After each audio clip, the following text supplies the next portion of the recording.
now, y'all, we've got ourselves here 32 ounces, and this is just a Kroger brand diced hash browns. If y'all wanted the shredded ones or had the shredded ones, you could do those as well, but I just happen to have these little diced ones. So we're doing one 32-ounce bag of some hash browns. I got here some Fiesta nacho cheese soup. I thought I had just the regular kind, but you know what? With today's dish, y'all, this Fiesta nacho cheese soup, I think that's gonna taste just even better. So I'm gonna make sure I get it all out of here first. And then we're just gonna give these little potatoes and that soup a nice quick little mix. And y'all, today's little recipe is just something that I had here in my pantry, and we just kind of are playing with it, and we're gonna make a really good dish because I just happen to have everything I needed for it. Okay, so this is 1 pound of some ground beef. If you have any other type of meat, you can go ahead and add that in here. This would be real good. And maybe if you had some rotisserie chicken, or if you had some like leftover steak fajitas, just a little steak. But whatever protein, or shoot, y'all, no protein, you don't need one. If you want to add yourself some black beans and get it another way. But we're gonna mix that and make that a little bit even for everyone.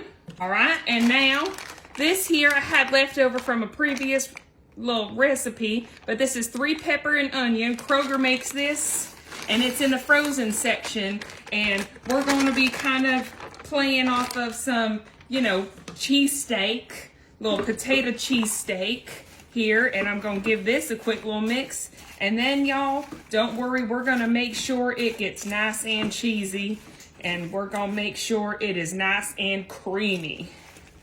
All right, but before we make it nice and creamy and cheesy, I'm gonna throw on a little sea salt, give myself a nice few grinds. And then I'm also gonna give myself some black pepper. And I like a lot of pepper, so y'all, you can omit this if you don't like it, but y'all, this is what we think is perfect, okay? Now I'm throwing in 1 block of some Philadelphia cream cheese.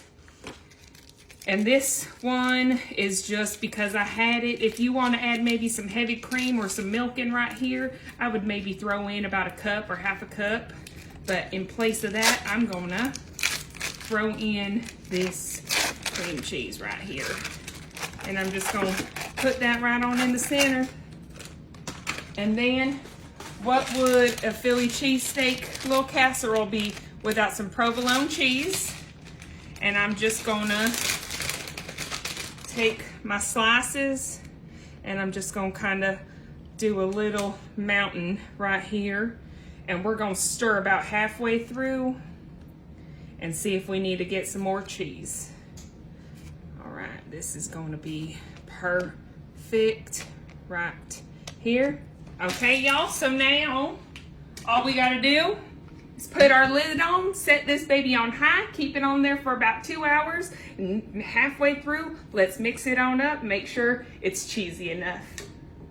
All right, y'all, I forgot to turn it and mix it up halfway through, but this is what we got, so we're gonna give it a nice stir now and just see what we need to do. Yeah, we're gonna need to let this kind of melt up a little bit more.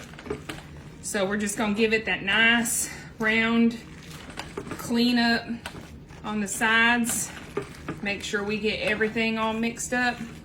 And we're gonna add right here on the top 1 cup of some shredded cheddar. And we're just gonna let that go all in there. Give it a nice mix up. And we're gonna get this baby lid on. Oh, yummy. Okay, put that lid on, and now this is going on there for another hour to 1.5 hours, okay? All right, y'all. Now look at our Philly cheesesteak casserole potatoes. Look at that cheese. Now it is perfectly melted. So y'all, this was in here about 3 hours total. So Let's do it an hour and a half and then mix it around and add the cheddar cheese and then another hour and a half, y'all. And look at that. So y'all, all right, as soon as I opened the top and started mixing, Kaylee said, that looks good, I need to try it. So what we're gonna do is we're gonna get a bowl for her. But you know what else y'all can do? We're gonna set this off to the side really quick. But we can also get some King's Hawaiian, grab ourselves a little roll, and y'all, we're gonna open this baby on up like this and get us a nice bite and make it like a cute little Philly cheesesteak sandwich. But we're gonna try it both ways. Okay, you wanna try this way or this way? This way. Okay.